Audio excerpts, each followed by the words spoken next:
What's up, family? Gerald the Bossman here.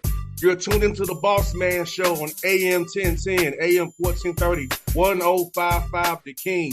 Let the King out at 105theking.com and the Bossman Show at bossmanshow.com. Hit me up on Instagram, The Bossman Show, Twitter at Bossman Show, and Facebook, Bossman Show. It's the Bossman on your radio. Listen to the Bossman Show with your host, JR, Saturdays at 9 a.m. right here on AM 1010, The King. What's up, good people? BetOnline is your number one source for all your betting needs. The latest odds, lines, and matchup reports for baseball, boxing, golf, and more. BetOnline continues to be the fastest and easiest way to place your wagers, including live betting and your favorite casino and card games available to play right from your phone.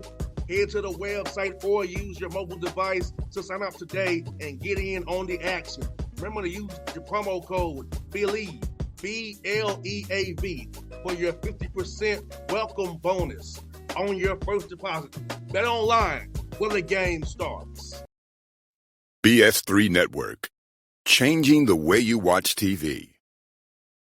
Yes, BS3 Network, changing the way you watch TV, covering content and hot topics from A to Z, sports, music, society and culture, movie reviews, you name it, we have it. Check it out on bs3network.com or check us out on Roku, BS3 TV on Roku, as well as check out your favorite podcast on all podcast platforms or Spreaker.com/BS3 Network. You are now tuned to BS3 Network.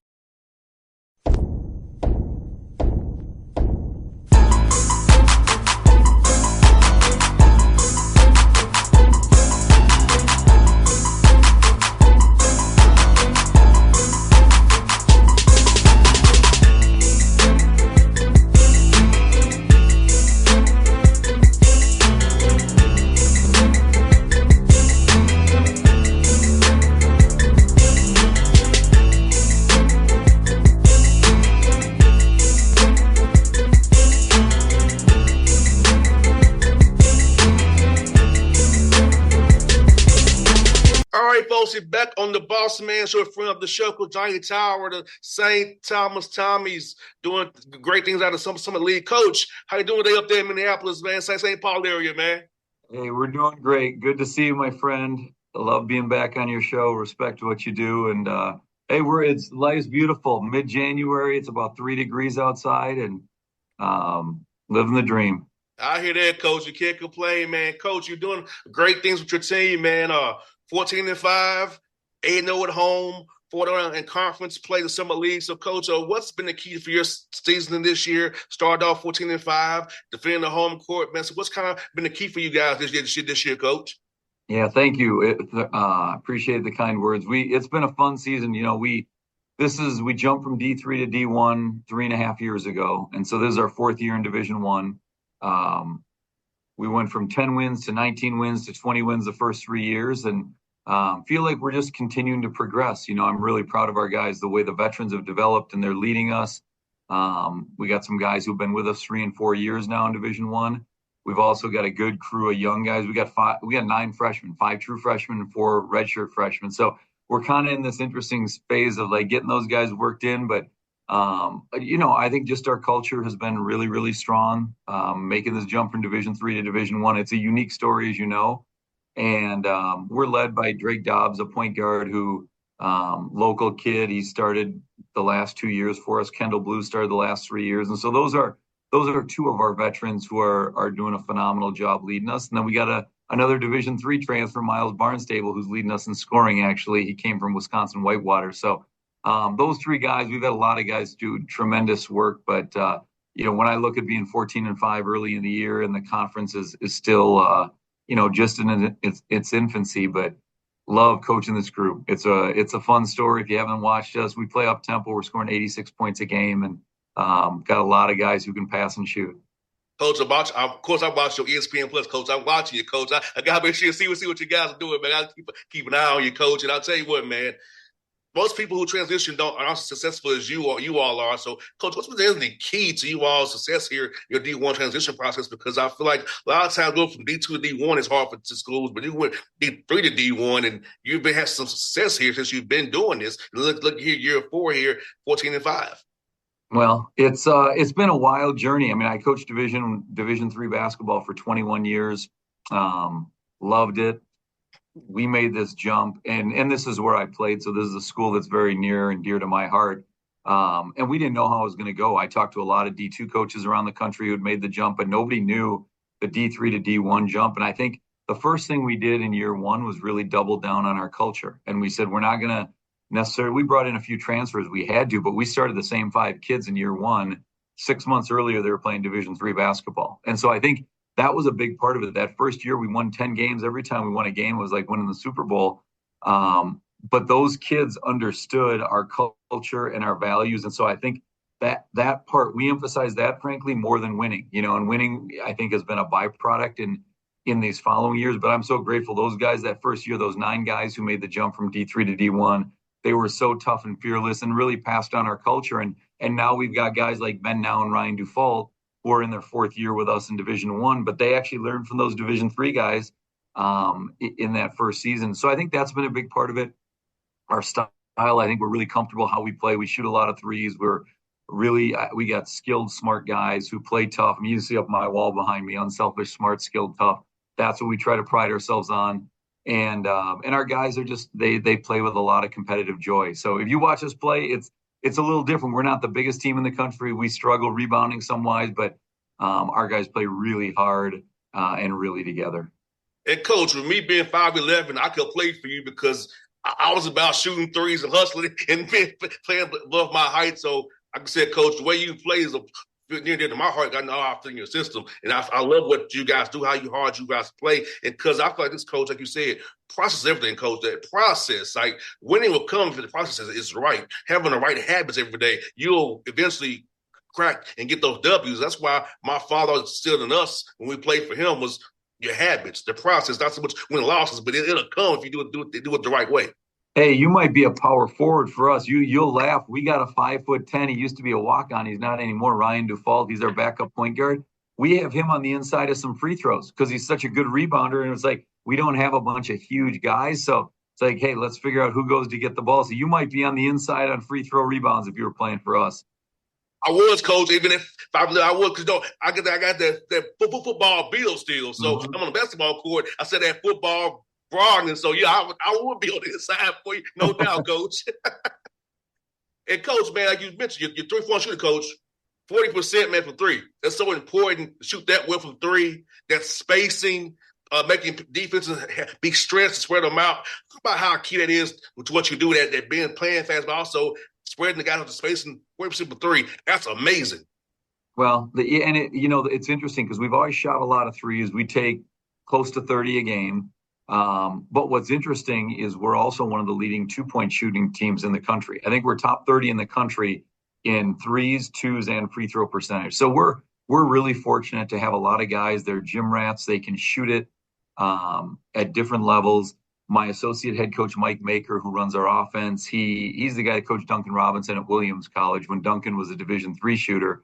And then he was the head coach at Marist. But he does a phenomenal job with our offense. And it's really, if you watch us play, I think our leading scorer is probably 14 points a game, but I think we got 8 guys who score between 6 and 14 a game. And so it really, part of what makes us good is I think our guys all embrace that nobody's going to score 20 points a game, but we're just going to move the ball. We're going to make the extra pass.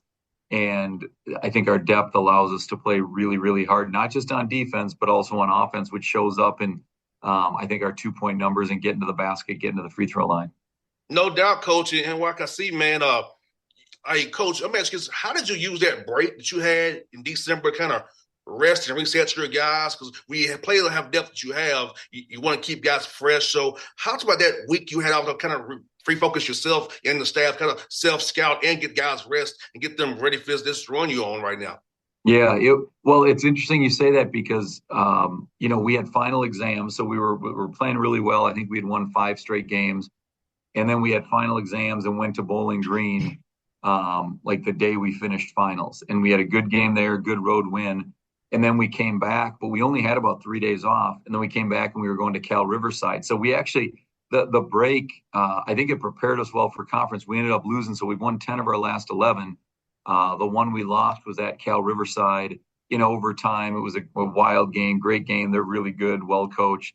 But I thought that game coming out of Christmas, it sort of jolted our system a little bit. We shot 8 for 32 on threes. We were not our best, and some of that's Riverside's really good. But I thought that prepared us well for conferences, having that game right after the holidays. We probably didn't get as long of a break, but we kind of jumped right back into it because it is hard. You know this when you can be playing really well and you take a long break and all of a sudden you come back and it's just not quite the same, right? The kids have dealt with final exams, travel home to see their family. A little break when you're in a rhythm, 3 days off, even you come back and those first couple of days are tough. And so it's every college coach struggles. And we got Thanksgiving and Christmas right in the middle, kind of the non-conference and starting the conference season. And I don't know the right way to do it. We all stress about it. And at the end of the day, you just kind of go play and we have pretty mature guys and I think they got better from that Riverside game, honestly. I can recall, Coach, I was 1-3 after the break. We got blowed out twice after the Christmas break. I can recall that still to this day, Coach. I remember very much what happened. Yeah, you're right, Coach. We practiced 2 days and then played that Thursday. Didn't matter. We tried just do 1 day prep. Didn't matter. Mm-hmm. It's just when you said, Coach, you're in that rhythm.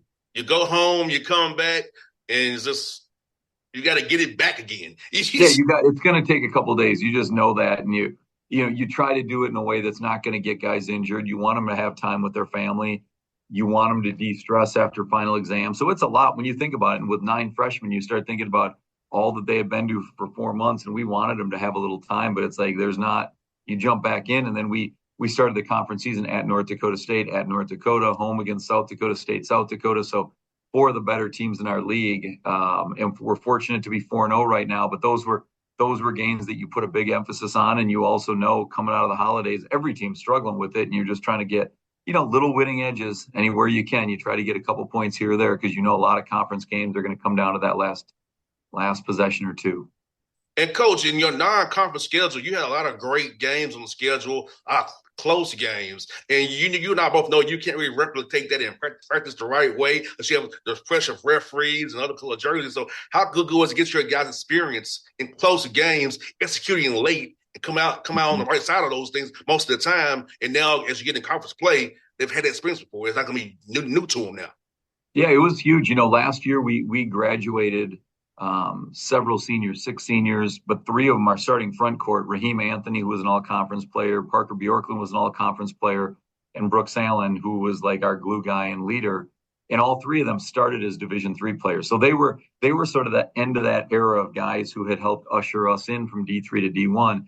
And they played a ton of minutes. And so to lose your 3, 4, 5 men, 2 of whom were all conference and 1 who knew everything about our program inside and out, we thought there were going to be some growing pains early in the year. I'd be lying if I said I thought we'd be 14-5. You expect to win every game, but frankly, we knew there'd be some growing pains. And going to Arizona State, going to Oklahoma State, I thought those were great games for us. Just the physicality and the speed, how good those teams are, and we competed well in both games. They're different types of teams, so I thought those were good.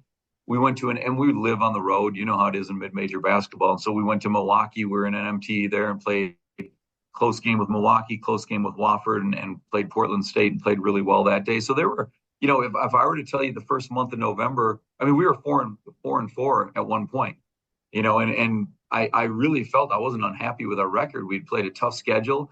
I thought we were getting better, but I thought, at that point, 4-4, you go back and now having won 10 of 11, I thought that was sort of the turning point where you learn some lessons. We've never turned the ball over a lot, and we were turning the ball over a lot 8 games in.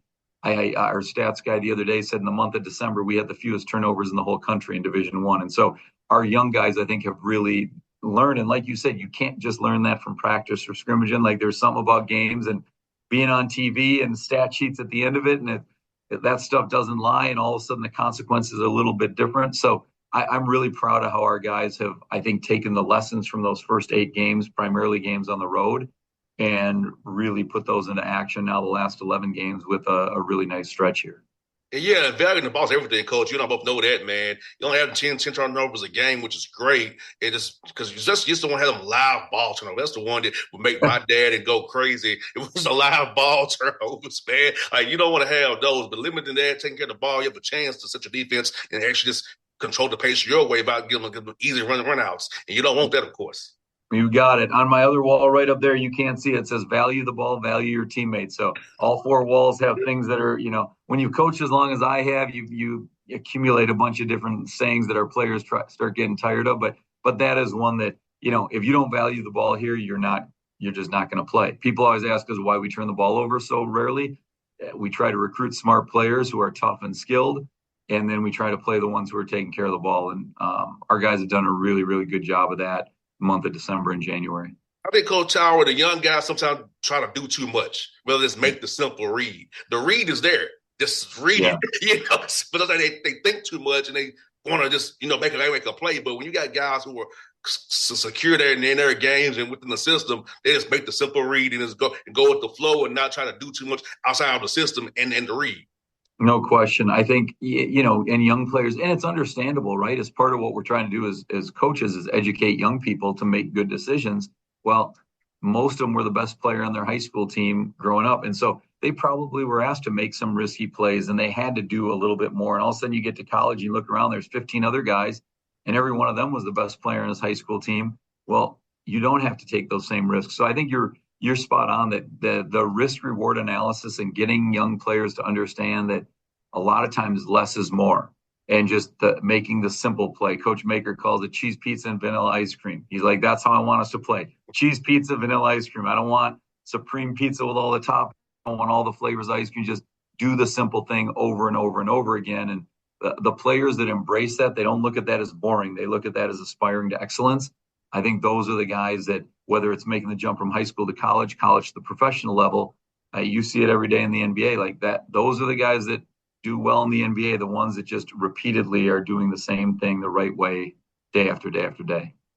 And Coach Tower, how do you approach this week off where you don't play the Saturday, so how do you kind of approach giving the guys some time off a little bit, rest their bodies, but also going hard in practice and preparing for Denver, and Coach Woodward, who does a great job out there in Denver. So how you going to approach this week a little bit with having some days off, not having a game week this time? You kind of just get ready for Saturday.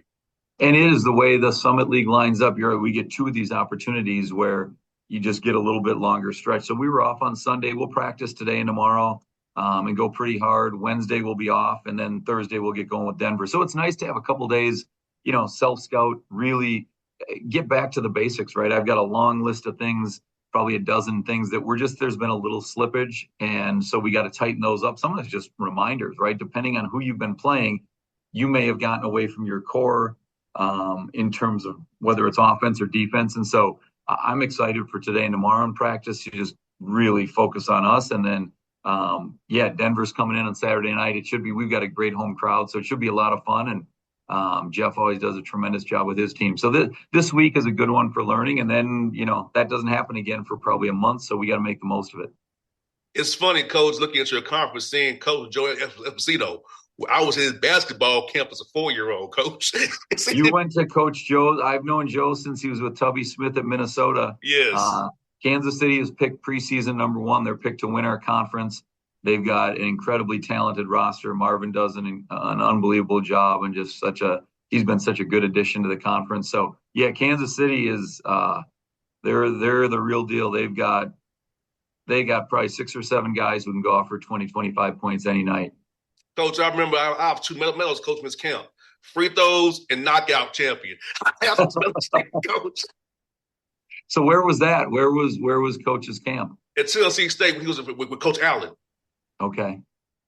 Yeah, I went up there for camp because, my dad went there. So I went up there for camp as a youngster. So I met Anthony Mason, Carlos Rogers, all those guys at the camp. And, that's why I went there because my dad went there. And I met Coach Joe and Coach Allen and that relationship with them to this day still. But I remember I won those medals for knockout and I won it for free throws. 7, 8-year-old group. Those are fun memories, right? I still remember the first basketball camp I went to, and we still run a lot. I've run camps here for 30 years at St. Thomas. To be connected in the community, and you think about you remembering that all these years later, I remind our players that all the time, that when you're coaching camp, the impact you can have on a kid, just the right comment on the right day, can really not just change a kid's day or that week, but it can really change the way he looks at life, whether it's his hopes, his dreams. And so I'm glad you brought that up, because camp is something we've continued to do even in Division One. Not as many Division One programs probably have camps as they used to, and it's one of the highlights of my year, is just seeing young kids, having dreams, whatever those dreams end up being. We tell them it might not be basketball for all of you, right? You're not all going to play pro ball, but learning how to dream and learning how to set goals, learning how to be a great teammate. Those are all the skills that I think we believe that basketball can teach. And then wherever they go and end up, hopefully they take those with them. And you know what? It was funny in Lake Point this year, Coach Tower. Coach Joe was there and something. This is one of my campers. He was so happy to tell other coaches in Lake Point this summer that I was one of his campers. It was just funny. And also another coach I went to camp with was Randy Peel. He was there too. And it was so funny. But me and Coach Peel, I actually helped him with the camp. That's how I came full circle. I went from a camper helping him coach the camp. So it's funny how those basketball is a small world, how those things happen. But it was funny to see both of Coach Joe and Coach Peel at Lake Point, me being knowing I was both on that campus at one time. That's awesome. They're fun memories, and I'm sure Coach Joe appreciated that. No doubt. And Coach Tower, you're right, man. Like for me, campus what gave me.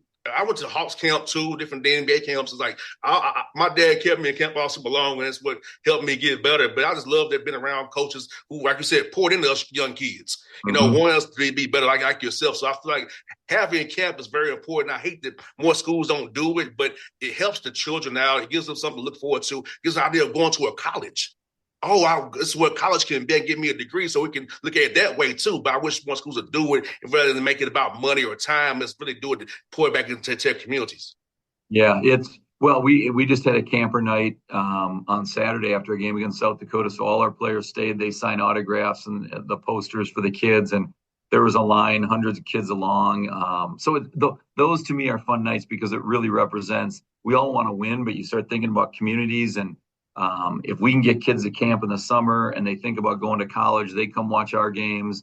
We get great support and a home court advantage. To me, that's one of those virtuous cycles that you just kind of want to build. And it's not easy to do. It takes a lot of work. It takes a lot of time. But when you play the right way, I'm biased, but I think we have one of the coolest stories in all of college basketball. And our guys are so easy to cheer for because they're really good students.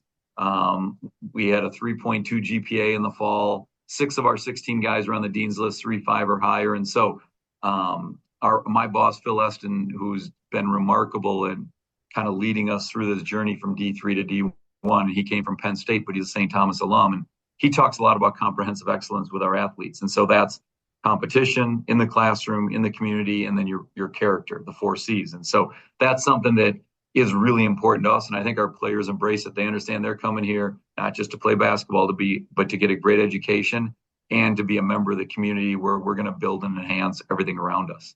You're right about that, Coach. I will tell you this, Coach.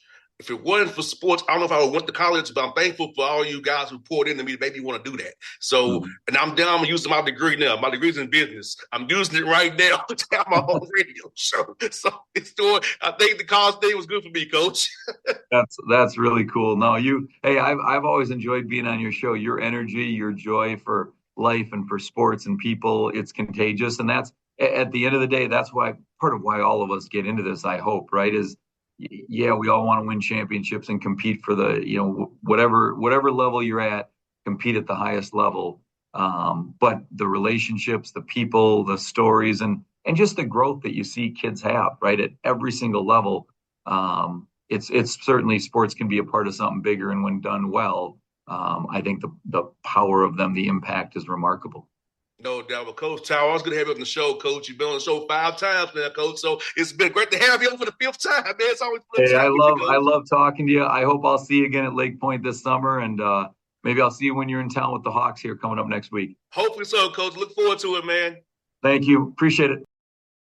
BS3 Network, changing the way you watch TV.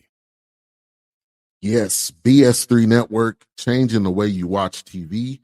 Covering content and hot topics from A to Z, sports, music, society and culture, movie reviews, you name it, we have it. Check it out on bs3network.com or Check us out on Roku, BS3 TV on Roku, as well as check out your favorite podcast on all podcast platforms or Spreaker.com/BS3 Network. You are now tuned to BS3 Network. What's up, good people? BetOnline is your number one source for all your betting needs. The latest odds, lines, and matchup reports for baseball, boxing, golf, and more. BetOnline continues to be the fastest and easiest way to place your wagers, including live betting and your favorite casino and card games available to play right from your phone. Head to the website or use your mobile device to sign up today and get in on the action. Remember to use your promo code BELIEVE, BLEAV, for your 50% welcome bonus on your first deposit. Bet online where the game starts. What's up, family? Jared the Bossman here. You're tuned into the Bossman Show on AM 1010, AM 1430, 1055 The King.